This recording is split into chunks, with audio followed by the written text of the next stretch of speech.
Tired of dealing with annoying flies, fruit flies, and gnats in your home? The Zevo Flying Insect Trap is your ultimate solution. Don't wait.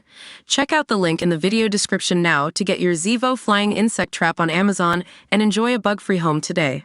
Justin Baldoni's comments about his past unhealthy relationship with porn have resurfaced amid the controversy surrounding his new movie It Ends With Us.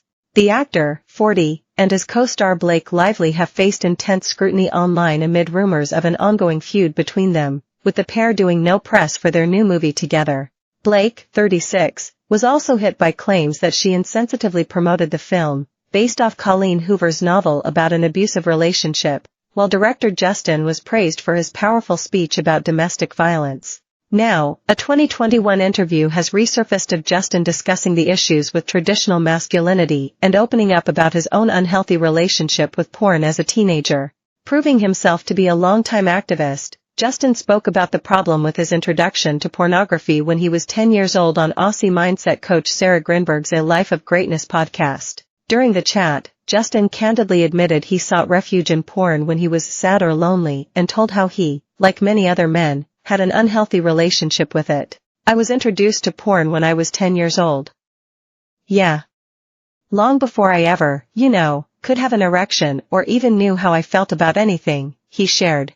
We've sexualized this thing, so of course it becomes fascinating and interesting, and you're like, oh my god, boobs. And then, hormones start raging. But what ends up happening to a lot of young boys, and by the way, the stats and the numbers of men who use porn and who don't even know that they have an issue with it, are so high, is that when you're in those formative years, and you're experiencing pain or sadness or loss or loneliness, it becomes something that you use. I sought refuge in it when I felt alone, or when I felt abandoned, or when I felt hurt or something like that, because it was a dopamine rush. I didn't know that then. At an early age, I trained my brain to deal with pain with the dopamine hit. Justin went on to explain that he doesn't drink alcohol or do drugs, but did find himself viewing pornographic content in an unhealthy way over the years. I can be spiritual and never have a drink of alcohol, which I never have. Or smoke a joint, which I never have, eat high or do a drug which I never have, but it doesn't mean that I'm not using something in an unhealthy way, he went on.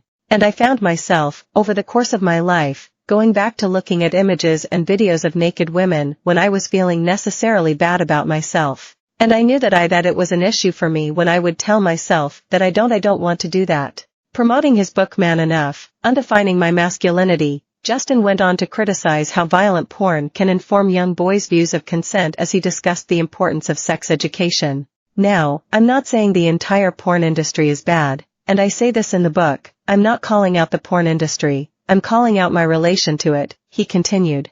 But I do believe that especially the porn that young boys are watching is very violent, and because no one ever sits us down and teaches us about consent, we learn it through porn. So what do you have?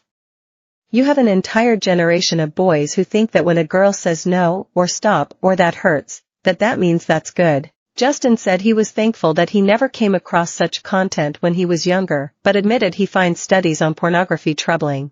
The wide-ranging interview has resurfaced after he was praised by fans for his remarks about domestic violence at a screening of It Ends With Us, after Blake came under fire for how she promoted the film. Justin, who directed the film and served as one of its producers as well as starring in it, was praised online after he tackled the movie's serious themes head-on with fans. While visiting a Los Angeles movie theater at the Grove, the actor reminded viewers to be mindful of how the story in It Ends With Us may affect others. This film is about love, it's about hope, it's about romance. But it's also about something very serious, intimate partner violence, he told the crowds. So I just want to say it is prevalent, it is everywhere. There's a good chance that a few people in this room have been touched by it. If you see somebody at the end of this film sitting aloe,